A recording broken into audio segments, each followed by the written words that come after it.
Hello everyone. 5 years ago, I posted a video on YouTube about my whole house PEX conversion project and my Manabloc. It is now time to do a little update. I just changed my water heater last week. The old one lasted for 9.5 years. I was going to do a tankless, but decided to stick with this. So it was very easy to do the water heater, but when all was said and done, I developed a small leak over here where the hot water return comes into the Manabloc. It was leaking right up in here. And so didn't know why that was happening. Another problem that I had was a ball valve on my cold into the water heater did not close properly. So I had to turn all the water in the house off to do that project.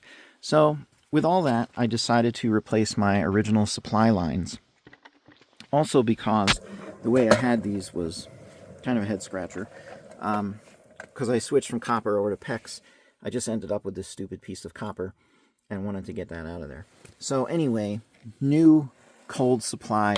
This was a bad ball valve. You had one job. It didn't work. As well as a new hot going back. And so I went with the SharkBite water heater connections. One has the built-in ball valve, and that was great. So the one question I had is, why did that develop a leak over there? And it's very interesting. When I look at this fitting on the cold, it literally looks new. The brass looks great, right? But the hot was all kinds of nasty. And when you really get in there close, better than this camera is doing, you can see little pieces of sediment and everything, and rust and stuff. And this was all crap that came from a 9.5-year-old water heater. If you've ever looked at those videos on what's inside a water heater when they're removed, they're full of all kinds of scale and everything. And so this obviously built up, and when this got rotated just a smidge, I probably wasn't as careful as I should have been with this line, it developed a leak. So I put two new brass fittings. The other thing is getting this collar off. You can see all the tool marks on it. Needed to use channel locks almost the whole way. And it's not supposed to be like that.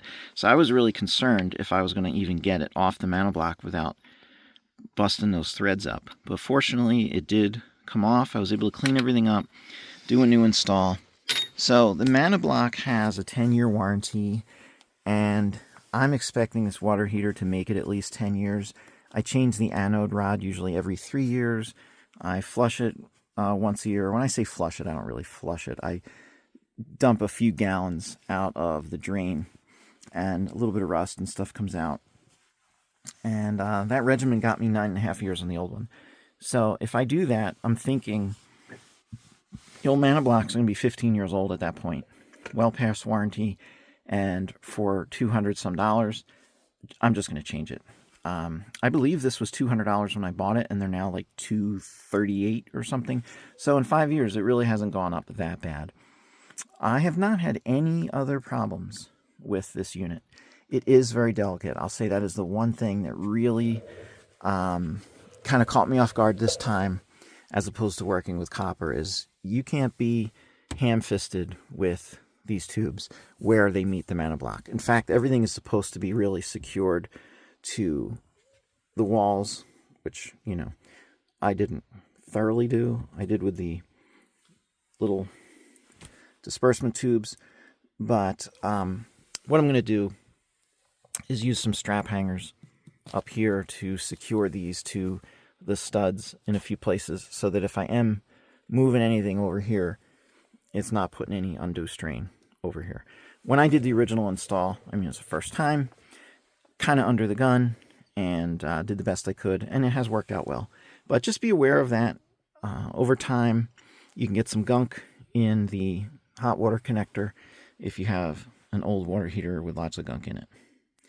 All right, well, other than that, I don't regret doing this. I got a lot of positive feedback on my video, but I also got a lot of criticism. People telling me it's going to be leaking in 2 years and all kinds of nasty stuff. But there have been times where I've had to change fittings out at the other end, faucets and stuff, and it's really convenient to come in here and shut it off. Same thing if I want to close off a hose bib for the season or something. It's just an extra level of protection to do it here. So there you go. Thanks for watching.